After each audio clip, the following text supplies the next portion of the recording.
എന്തൊരു മുടി കൊഴിച്ചിലാ ഈ മുടി കൊഴിച്ചിൽ മാറാൻ ഒരു മാർഗ്ഗമില്ലേ?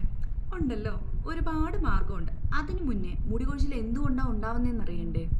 അതായത് നിങ്ങൾ ഹെയറിൽ വന്നിട്ട് ഒരുപാട് കെമിക്കൽ ട്രീറ്റ്മെൻറ്റ്സ് ചെയ്തിട്ടുള്ളവരാണെങ്കിൽ, അല്ലെങ്കിൽ നിങ്ങൾക്ക് നൈറ്റ് ഡ്യൂട്ടീസ് ആണ് അല്ലെങ്കിൽ നൈറ്റ് ഷിഫ്റ്റ് ആണ് നിങ്ങൾക്ക് വരുന്നത്, പ്രോപ്പറായിട്ട് ഡയറ്റ് എടുക്കുന്നില്ല എങ്കിൽ, അതുപോലെ തന്നെ നിങ്ങൾക്ക് ഒരുപാട് സ്ട്രെസ്സും ഇമോഷണൽ ആയിട്ടുള്ള ഇഷ്യൂസും കാര്യങ്ങളും ഒക്കെ ഉണ്ട്.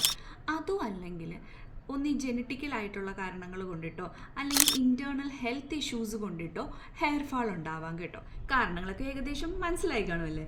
ഇനിയിപ്പോൾ ഇത് മാറ്റാൻ വേണ്ടി, അതായത് മുടി കൊഴിച്ചിൽ നമുക്ക് എങ്ങനെ കുറയ്ക്കാം, എന്തൊക്കെ കാര്യങ്ങൾ ശ്രദ്ധിച്ചാൽ കുറയ്ക്കാമെന്ന് നോക്കിയാലോ.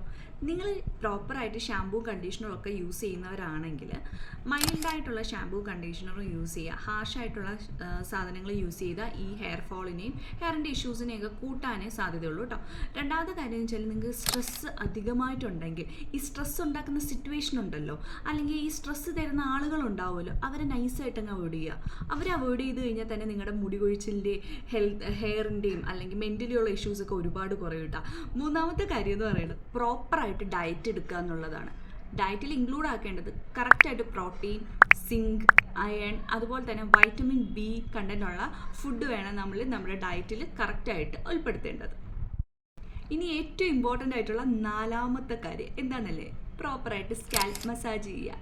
നമ്മൾ സ്കാൽപ്പ് റെഗുലറായിട്ട് മസാജ് ചെയ്ത് കൊടുക്കുകയാണെങ്കിൽ സ്കാൽപ്പിൽ ബ്ലഡ് സർക്കുലേഷൻ ഉണ്ടാവാനും അതുപോലെ തന്നെ നമ്മുടെ ഹെയർ ഗ്രോത്തിനെ പ്രൊമോട്ട് ചെയ്യാനൊക്കെ ഒരുപാട് ഹെൽപ്പ് ചെയ്യുന്നത്. അപ്പം ഈ പറഞ്ഞ കാര്യങ്ങളുണ്ടല്ലോ, ഒന്ന് പ്രോപ്പറായിട്ട് ഫോളോ ചെയ്ത് നോക്കിയാൽ കറക്റ്റ് ചേഞ്ച് നിങ്ങൾക്ക് മനസ്സിലാക്കും.